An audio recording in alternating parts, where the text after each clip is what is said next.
देश दुनिया की सारी बड़ी खबरें के सामने मौजूद दोस्तों सबसे पहले सबसे बड़ी खबर आपको बताएंगे जहां पर इंडिया गठबंधन की 2 साल के बाद सीरियस मीटिंग होने जा रही है। दोस्तों बताएंगे किस तरीके से संजीदा तरीके से इंडिया गठबंधन फिर से अपनी रणनीति पर विचार विमर्श करने वाला है। दोस्तों ममता बनर्जी की ओर से दी गई जानकारी बताएंगे कब पूरा इंडिया गठबंधन एक साथ टेबल पर नजर आने वाला है। दोस्तों इसी के साथ में चलेंगे एक और बड़ी खबर की तरफ जहां पर बंगाल के अंदर बीजेपी द्वारा बॉर्डर के जिलों के अंदर होल्डिंग सेंटर बनाए जाने के ऐलान के बाद विवाद और ज्यादा बढ़ चुका है। दोस्तों इसी के साथ में राहुल गांधी पश्चिम बंगाल के अंदर कब रोड शो करने वाले हैं बताएंगे डिटेल में अपडेट सामने आ रही है। इसी के साथ में दोस्तों अचानक से कांग्रेस पार्टी युवा मोर्चा के लोग पहुंच गए मणिपुर के मुख्यमंत्री के घर के बाहर। फिर बताएंगे आगे क्या कुछ हुआ है। दोस्तों एक एक करके चलेंगे आज की सारी बड़ी खबरों की तो सारी बड़ी अपडेट आप तक पहुंचाएंगे। लेकिन उससे पहले अगर आप भी मानते हैं कि 2024 के चुनाव के बाद से इंडिया गठबंधन की राज्यों के अंदर हुए चुनाव के बाद जिस तरीके के नतीजे आए हैं, दोस्तों अगर आप भी मानते हैं कि इंडिया गठबंधन और ज्यादा मजबूती के साथ उभर कर सामने आने वाली है, आम आदमी पार्टी से लेकर बीजू जनता दल और तृणमूल कांग्रेस इस बार इंडिया गठबंधन में अपनी मजबूत हिस्सेदारी दिखाने वाली है, तो इस वीडियो को लाइक करके लाल बटन दबाकर चैनल को सब्सक्राइब करके बेल आइकन दबाकर कमेंट बॉक्स में अपनी राय जरूर लिखकर बताएगा। दोस्तों ज्यादा से ज्यादा वीडियो को शेयर कीजिएगा। चलते हैं सबसे पहले सबसे बड़ी ब्रेकिंग न्यूज अपडेट की तरफ जहां पर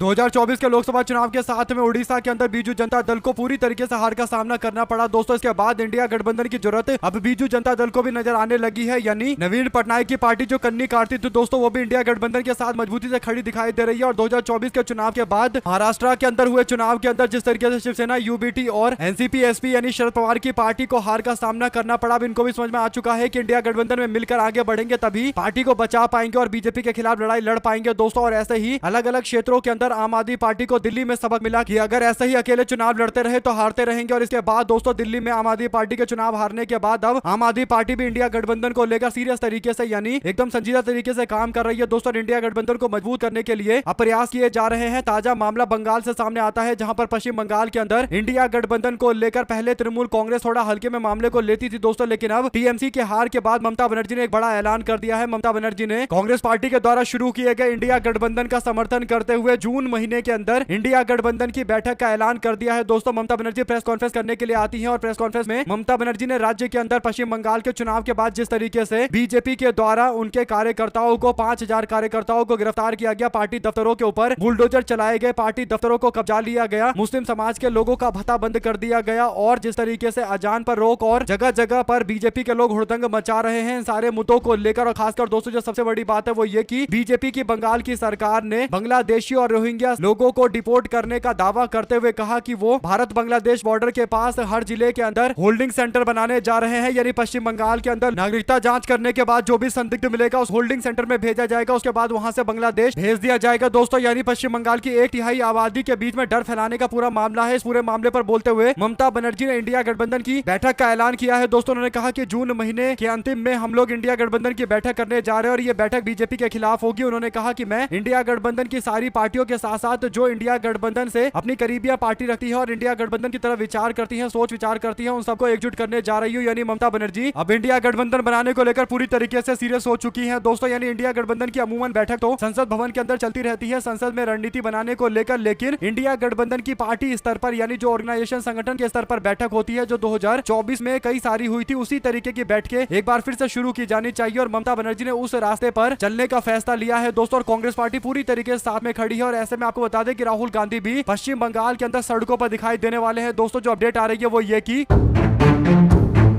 21 जुलाई को कांग्रेस पार्टी पश्चिम बंगाल के अंदर शहीदी दिवस मनाएगी। दोस्तों और हर साल की तरह कांग्रेस पार्टी ने इस बार फिर से शहीद दिवस मनाए जाने को लेकर ऐलान किया है। पार्टी के प्रदेश के जो अध्यक्ष हैं उन्होंने कहा कि आगामी 21 जुलाई को हम लोग शहीद मीनार के पास एक रैली का आयोजन करके शहीद दिवस मनाएंगे। कांग्रेस पार्टी के इस ऐलान के बाद प्रदेश अध्यक्ष शुभांकर सरकार के इस बयान के बाद विधान भवन कार्यालय में घोषणा के बाद राहुल गांधी को लेकर अपडेट ये है दोस्तों कि राहुल गांधी आने वाले दिनों के अंदर पश्चिम बंगाल में एक बड़ा रोड शो करेंगे और कांग्रेस पार्टी अब फ्रंट फुट पर आकर पश्चिम बंगाल के अंदर भी लड़ाई लड़ने के लिए तैयार है। दोस्तों ऐसे में ममता बनर्जी पूरे देश भर के अंदर इंडिया गठबंधन को मजबूत करने का दावा कर रही है। उनको पश्चिम बंगाल के अंदर भी कांग्रेस पार्टी के साथ मिलकर इंडिया गठबंधन बनाकर काम करना पड़ेगा। अगर आप भी मानते हैं दोस्तों कि पश्चिम बंगाल इंडिया गठबंधन की एकजुटता का एक प्रतीक बन सकता है दोस्तों, जहां पर पश्चिम बंगाल में तृणमूल कांग्रेस, कांग्रेस पार्टी और लेफ्ट पार्टी को एक साथ मिलकर इंडिया गठबंधन के बैनर तले चुनाव लड़ना चाहिए और भारतीय जनता पार्टी को पश्चिम बंगाल से वापस भेजना चाहिए। अगर आप इस बात से इत्तेफाक रखते हैं तो कमेंट बॉक्स में अपनी राय जरूर लिखकर बताएगा। दोस्तों चलते हैं एक और बड़ी खबर की तरफ जहां पर राहुल गांधी ने पार्टी के कार्यकर्ता और नेताओं के द्वारा किए जा रहे आंदोलन को लेकर साफ शब्दों में स्पष्ट बोल दिया है। दोस्तों राहुल गांधी कहते हैं कि जब लाखों युवा सड़कों पर उतर आए हो, 22 लाख बच्चों के भविष्य दांव पर लगा हुआ हो, प्रधानमंत्री चुप्पी साधकर बैठा हो, तो सरकार जवाब देने को तैयार नहीं है और बचने में लगी हुई है। जब तक धर्मेंद्र प्रधान का इस्तीफा नहीं होता और नीट जैसे पेपर लीक रोकने के लिए फुल प्रूफ सिस्टम नहीं बनता, हम लोग नहीं रुकेंगे। यानी राहुल गांधी डंके की चोट पर बोल रहे हैं कि हम शिक्षा मंत्री धर्मेंद्र प्रधान का इस्तीफा लेकर रहेंगे और जब तक इस्तीफा नहीं होगा तब तक संघर्ष लगातार सड़कों पर जारी रहेगा। दोस्तों अगर आप भी मानते हैं कि राहुल गांधी एकदम सही बोल रहे हैं तो कमेंट बॉक्स में अपनी राय जरूर लिखकर बताएगा। दोस्तों चलते हैं एक और बड़ी खबर की तरफ, जहां पर मणिपुर के मुख्यमंत्री के कान पर जू नहीं रेंग रहा दोस्तों, और आखिरकार मुख्यमंत्री को सुनाने के लिए कांग्रेस के कार्यकर्ता पहुंच गए। जो अपडेट है वो ये की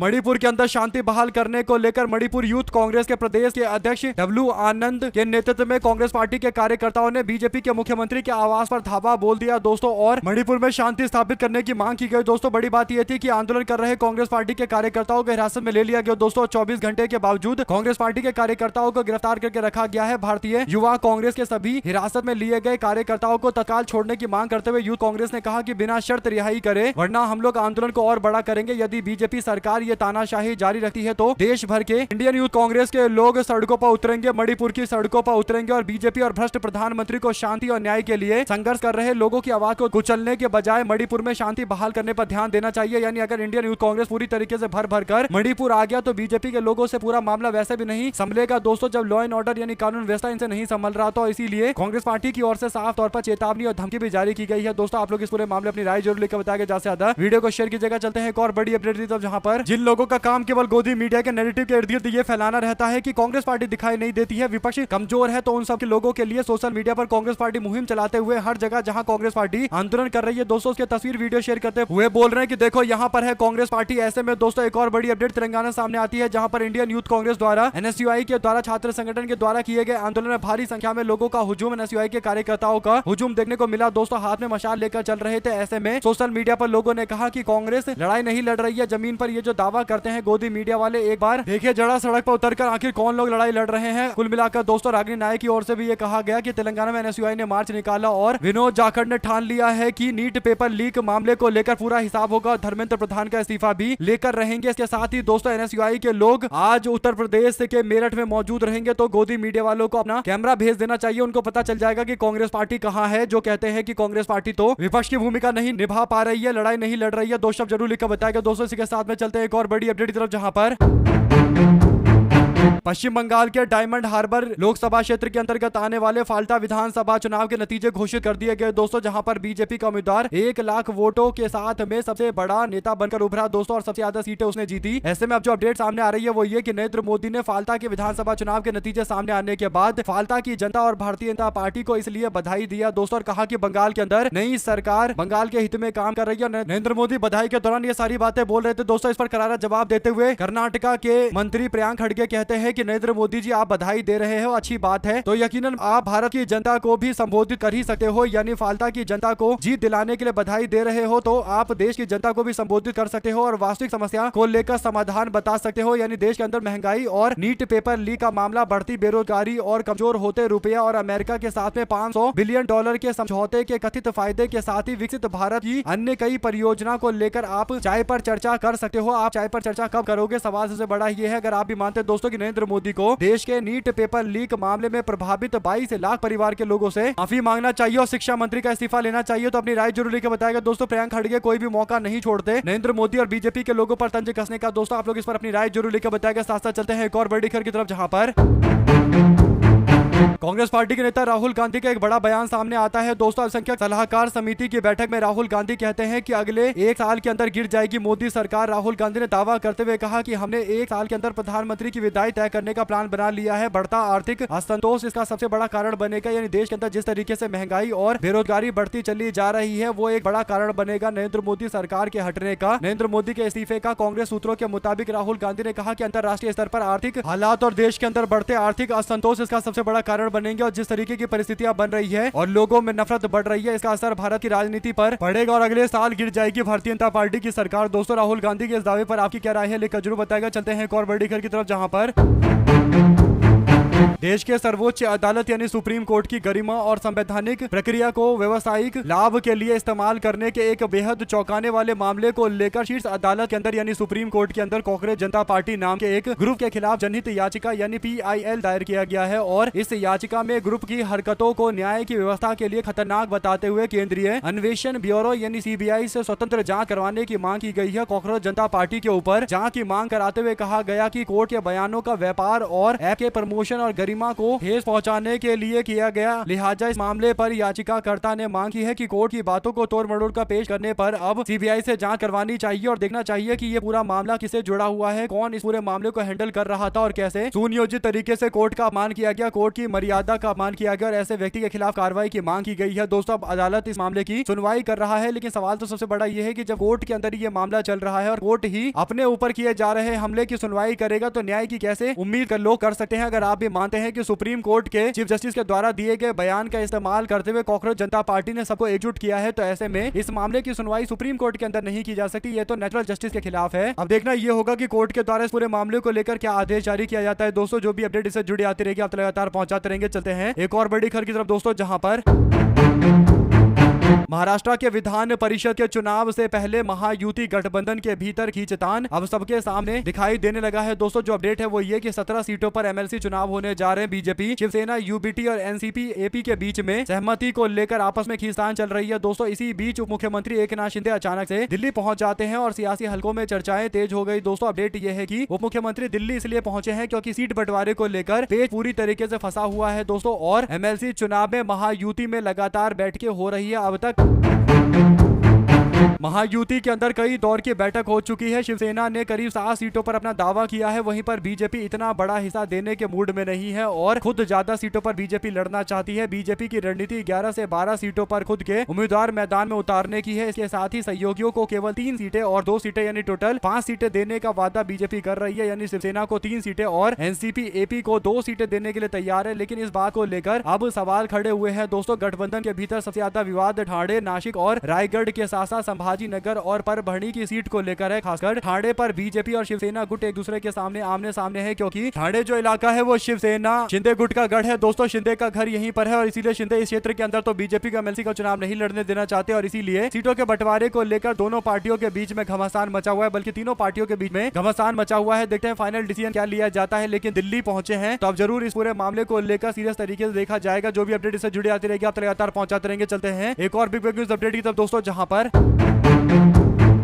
दिल्ली के अंदर कांग्रेस पार्टी के आदिवासी समाज के लोगों ने जोरदार तरीके का विरोध किया। दोस्तों दिल्ली में कांग्रेस पार्टी आदिवासी इकाई के द्वारा एक प्रदर्शन का आयोजन किया गया। इसमें कांग्रेस ने कहा कि एक तरफ बीजेपी RSS दोनों मिलकर आदिवासी समुदाय समाज के अधिकारों को रौंद रही है, दूसरी तरफ जनजातीय संस्कृति समागम का ढोंग करके आदिवासियों के जख्मों के ऊपर नमक छिड़कने की कोशिश कर रही है। आदिवासियों की जल जंगल जमीन के कॉर्पोरेट को दिए जाने के बार बार मामले भाजपा सरकार में सामने आते हैं और ये लोग आदिवासी समाज के लोगों से उनका हित पूरी तरीके से अलग कर रहे हैं। यानी जल जंगल जमीन पर पूरी तरीके से बीजेपी के लोग कब्जा कर रहे हैं और इसीलिए अंडमान निकोबार का उदाहरण देते हुए और उसके बाद हसदेव छत्तीसगढ़ का उदाहरण देते हुए उसके बाद सिंगरौली और केन बेतवा और सिजीमली में आदिवासी समाज के लोगों से उनकी धरती को छीना जा रहा है और फिर मंच सजाकर आदिवासियों का हितैषी बनने के लिए बीजेपी के लोग जनजातीय संस्कृति समागम कर रहे हैं। कांग्रेस पार्टी ने भाजपा की दोहरी नीति को लेकर विरोध जताया। कांग्रेस पार्टी के ST विभाग ने अपना विरोध जताते हुए बता दिया है कि आने वाले दिनों के अंदर ये आंदोलन और तेज होगा। अगर आप भी मानते हैं दोस्तों कि कांग्रेस पार्टी का हर डिपार्टमेंट अपने तरीके से मजबूती से काम करेगा तो ऐसे ही हर मुद्दे पर बीजेपी को घेरा जाएगा और भारतीय जनता पार्टी की सरकार जाने से कोई नहीं रोक सकता। आप लोग की जो भी राय है लिखकर जरूर बताएगा, ज्यादा से ज्यादा वीडियो को शेयर कीजिएगा। चलते हैं एक और बड़ी खबर की तरफ दोस्तों, जहां पर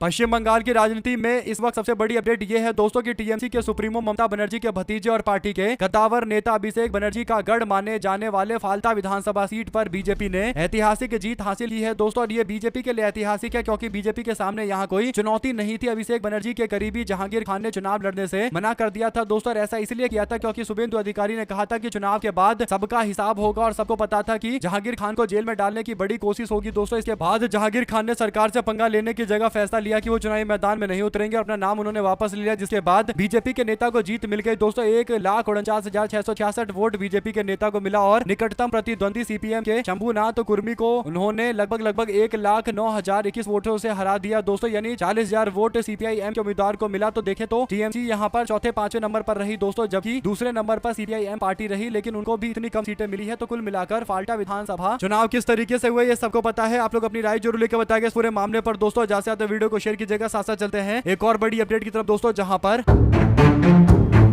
बिहार विधानसभा में नेता प्रतिपक्ष तेजस्वी यादव ने रविवार को पत्रकारों से बात करते हुए मुख्यमंत्री सम्राट चौधरी के बयान को लेकर तंज कसते हुए कहा कि हरा गमछा हो या नीला गमछा, इस तरह की बातें मुख्यमंत्री के पोस्ट पर बैठे व्यक्ति को शोभा नहीं देती है। और तेजस्वी यादव ने कहा कि इस तरह के बयान सरकार की मानसिकता को दर्शाते हैं और ये दिखाता है कि सत्ता में बैठे लोगों के अंदर कितनी नफरत भरी हुई है। तेजस्वी यादव ने कहा कि बिहार के लोगों की जाति, रंग और पहचान के आधार पर बिहार के लोगों को बांटने की कोशिश ये लोग फिर से कर रहे हैं, लेकिन बिहार की जनता अब इनके बारे में सब समझ चुकी है। राज्य की जनता विकास, रोजगार और महंगाई के मुद्दे पर जवाब चाहती है। तेजस्वी यादव ने दावा किया कि बिहार में बेरोजगारी और महंगाई सबसे ज्यादा है। ऐसे में दोस्तों बीजेपी के बिहार के मुख्यमंत्री आर्टिफिशियल इंटेलिजेंस के समिट के दौरान बिहार की अर्थव्यवस्था, प्रशासनिक व्यवस्था और पुलिसिंग और उद्योग विकास को लेकर बयान देते हुए हरे झंडे का जिक्र करते हैं, हरे गमछे का भी जिक्र करते हैं और कहते हैं कि हरे गमछे पर तंज कसते हुए कि हरे गमछे वाले व्यक्ति को खोजने का निर्देश दिया है मैंने और एआई तुरंत उसे ट्रैक कर सकेगा। हालांकि उन्होंने स्पष्ट किया कि उनका इशारा किसी व्यक्ति या फिर पार्टी की तरफ नहीं है, लेकिन सबको पता है कि राष्ट्रीय जनता दल के कार्यकर्ता हरा गमछा पहनते हैं और इस बात को लेकर बीजेपी के नेता के बयान की आलोचना हो रही है दोस्तों। खासकर इस तरीके का बयान वो एआई समिट के दौरान दे रहे, तो समझ जाइए कि टेक्नोलॉजी के बारे में कितना सीरियस है दोस्तों की उनको हरा गमछा और हरी टोपी याद आ रही है। दो शब्द जरूर लिखकर बताएगा बीजेपी के मुख्यमंत्री सम्राट चौधरी के बारे में दोस्तों। अगर आप भी मानते हैं कि सम्राट चौधरी जो कुछ भी बोल रहे हैं ये लिखा हुआ भाषण पढ़ रहे हैं, और वैसे भी अगर आप देखें तो बिहार के अंदर एआई समिट करवाकर इनको लग रहा था कि ये आम जनता के बीच मैसेज भेज देंगे कि वो नई टेक्नोलॉजी के बारे में काफी सोच विचार करते हैं, लेकिन जब बात आई भाषण देने की तो उनको याद वही एआई और हरा गमछा याद आया दोस्तों। आप लोग इस पर अपनी राय जरूर लिखकर बताएंगे। ज्यादा से ज्यादा वीडियो को शेयर कीजिएगा। साथ साथ रायपुर में सिटी सेंटर मॉल के सामने एक्सप्रेसवे का रास्ता बीच में खोले जाने को लेकर कांग्रेस पार्टी ने विरोध प्रदर्शन किया दोस्तों। पूर्व विधायक विकास उपाध्यक्ष के नेतृत्व में कांग्रेस पार्टी के कार्यकर्ताओं ने मौके पर पहुंचकर रोड प्रतिरोधक बैरिकेड फिर से लगा दिए दोस्तों। इसके बाद लोक निर्माण विभाग यानी पीडब्ल्यूडी और विधायक राजेश मूणत और स्थानीय प्रशासक के लोग के खिलाफ जमकर नारेबाजी शुरू कर दी गई दोस्तों। आरोप यह है कि एक्सप्रेसवे का रास्ता नियमों के विपरीत खोला गया है, इससे आम लोगों की जिंदगी जोखिम में पड़ गई है। उन्होंने कहा कि जनता के टैक्स के पैसे से ये सड़कें बन रही है, तो ऐसे में पूर्व विधायक विकास ने कहा कि एक्सप्रेसवे के मूल डिजाइन और तकनीकी स्वीकृति के विपरीत रास्ता बीच में खोलना गंभीर मामला है। और उन्होंने आरोप लगाया कि पीडब्ल्यूडी के कुछ अधिकारी रसूखदार लोगों के लिए और निजी बिल्डरों के लिए और भूमाफियाओं के लिए उनको फायदा पहुंचाने के लिए नियमों को ताक पर रखकर एक्सप्रेसवे को बीच रास्ते में खोल दे रहे हैं। और इन्हीं बातों का विरोध करते हुए दोस्तों जाकर एक्सप्रेसवे के रास्ते को बंद कर दिया गया। अगर आप भी मानते कि एक्सप्रेसवे का मतलब ही होता है कि रास्ते में कहीं भी ये किसी भी ऐसी जगह पर नहीं खुलेगा जिसे आम जनता और उनकी सुरक्षा के साथ में कोई भी समझौता किया जाए दोस्तों। यानी छोटे से छोटे, बड़े से बड़े मुद्दे को लेकर कांग्रेस पार्टी लड़ाई लड़ रही है। इसी के साथ में इंदौर के अंदर पानी का संकट है दोस्तों। जो अपडेट है वो ये कि इंदौर में ट्रिपल इंजन की बीजेपी की सरकार है दोस्तों, लेकिन पानी मुहैया नहीं करवा पा रहे हैं और यही बड़ा कारण है कि प्रशासन के लोगों की उदासीनता को देखते हुए कांग्रेस पार्टी के लोगों ने भी आम जनता के प्रदर्शन में अपना हिस्सा दिया है दोस्तों। और कांग्रेस पार्टी की तरफ से इस मामले को लेकर विरोध किया गया। आपको बता दें कि पानी की किल्लत की वजह से स्थानीय पार्षद लाचार नजर आए। कांग्रेस पार्टी के पार्षद कुणाल सोलंकी ने एएसपी का पैर पकड़ कर बोला कि हमको पानी मुहैया करवा दीजिए, हमको पीने का पानी उपलब्ध करवाइए। और ये हाल उस राज्य के अंदर है दोस्तों जहां पर बीजेपी की सरकार न जाने कितने सालों से चल रही है। और इंदौर के अंदर तो 3 लाइन की जो सरकार है, चाहे ऊपर केंद्र सरकार हो या राज्य सरकार हो या फिर शहरी निकाय की सरकार हो, जब सबके सब भारतीय जनता पार्टी वाले हैं दोस्तों। इसके बावजूद आम जनता को पहले दूषित पानी पिलाया गया जिसमें कई सारे लोगों की जान चली गई और अब शुद्ध पानी को लेकर इतना हंगामा मचाना पड़ रहा है दोस्तों। आप लोग अपनी राय जरूर लिखकर बताएगा। साथ साथ चलते हैं एक और बड़ी खबर की तरफ जहां पर छत्तीसगढ़ युवा कांग्रेस की तारीखों का ऐलान कर दिया गया है दोस्तों। युवा कांग्रेस चुनाव का ऐलान कर दिया गया है। छत्तीसगढ़ युवा कांग्रेस में संगठनात्मक चुनौती को लेकर तैयारी तेज हो गई है दोस्तों। भारतीय युवा कांग्रेस ने प्रदेश के अंदर चुनाव कार्यक्रम जारी करते हुए नामांकन से लेकर सदस्यता अभियान तक पूरी रूपरेखा घोषित कर दी है दोस्तों। छत्तीसगढ़ युवा कांग्रेस से संगठनात्मक चुनाव को लेकर तैयारियां तेज हो गई है और भारतीय युवा कांग्रेस ने प्रदेश के चुनाव कार्यक्रम को जारी करते हुए नामांकन को लेकर सदस्यता अभियान तक पूरी रूपरेखा घोषित कर दी है दोस्तों। रायपुर स्थित स्थित राजीव भवन में आयोजित प्रेस कॉन्फ्रेंस में भारतीय युवा कांग्रेस के प्रमुख और चुनाव आयुक्त जसप्रीत सिंह और प्रदेश चुनाव के अधिकारी रोशन नेगी ने बताया कि ब्लॉक और जिला स्तर पर कई पोस्ट के लिए 29 मई और 13 जून को नामांकन दाखिल किए जाएंगे। वहीं पर प्रदेश के अध्यक्ष और प्रदेश कार्यकारी के पोस्ट के लिए 11 जून से 13 जून तक आवेदन स्वीकार किए जाएंगे। तो कुल मिलाकर कांग्रेस पार्टी ने अपनी तैयारी कर ली है। दोस्तों, जिस तरीके से राजस्थान के अंदर पार्टी को युवा मोर्चा के चुनाव में जोरदार तरीके का समर्थन मिला, उम्मीद है कि छत्तीसगढ़ के अंदर भी कुछ ऐसा ही होगा। दोस्तों, आप लोग इस पूरे मामले में अपनी राय जरूर लिखकर बताएगा और ज्यादा से ज्यादा वीडियो को शेयर कीजिएगा। साथ साथ चलते हैं एक और बड़ी खबर की तरफ दोस्तों, जिसमें रूस यूक्रेन युद्ध में 217 भारतीयों ने रूसी सेना में भर्ती होकर अपनी जान गंवाई है। इनमें से 49 की मौत हो गई, जबकि 6 लापता बताए जा रहे हैं। इसकी जानकारी केंद्र सरकार ने सुप्रीम कोर्ट को दी है। दोस्तों, धनंजय महापात्रा की रिपोर्ट के अनुसार सरकार ने ये कहा कि भारतीय दूतावास सैन्य सेवा से रिहा किए गए 139 लोगों को वापस लाने की कोशिश कर रही है। विदेश मंत्रालय का प्रतिनिधित्व करते हुए अतिरिक्त सॉलिसिटर जनरल ऐश्वर्या भाटी ने मुख्य न्यायाधीश सूर्यकांत की अध्यक्षता वाली पीठ को बताया कि रूस ने 6 भारतीयों के लापता होने की पुष्टि की, जबकि 23 अन्य लोगों की स्थिति अज्ञात बताई जा रही है। रूसी सेना में सेवारत कुछ भारतीयों के परिजनों ने शिकायत की कि भारतीय सरकार को प्रत्यावर्तन करवाना चाहिए। दोस्तों, यानी देश के अंदर बेरोजगारी इतनी ज्यादा बढ़ गई है कि रूस जाकर रूस और यूक्रेन युद्ध में लड़ने के लिए देश का युवा मजबूर हो रहा है और बीजेपी को ये सारी बातें दिखाई नहीं देती है। आप लोग इस पूरे मामले में अपनी राय जरूर लिखकर बताएगा। दोस्तों, इसी के साथ में 2017 के अंदर शिक्षा मंत्री धर्मेंद्र प्रधान जब पेट्रोलियम मिनिस्टर हुआ करते थे, तो उनकी बेटी का विदेश का 70,000 रुपए का टेलीफोन बिल पेट्रोनेट नाम की एक सरकारी कंपनी ने भरा था। ये जानकारी देते हुए सुप्रिया श्रीनेट ने कहा कि मंत्री के बच्चों के बिल, फोन के बिल सरकार चुकाएगी, तो आपके बच्चों के डॉक्टर बनने के सपने को तोड़ा जाएगा। यानी पूरी तरीके से भारतीय जनता पार्टी के नेता पर निशाना साधते हुए सुप्रिया श्रीनेट की टिप्पणी आई है। आप लोग अपनी राय जरूर लिखकर बताएगा। हमारे लगातार जुड़े रहने के दोस्तों का बहुत बहुत धन्यवाद। आप लोग देख रहे थे आपका अपना चैनल जय हिंद जय भारत। ज्यादा से ज्यादा वीडियो को शेयर किया। बहुत धन्यवाद।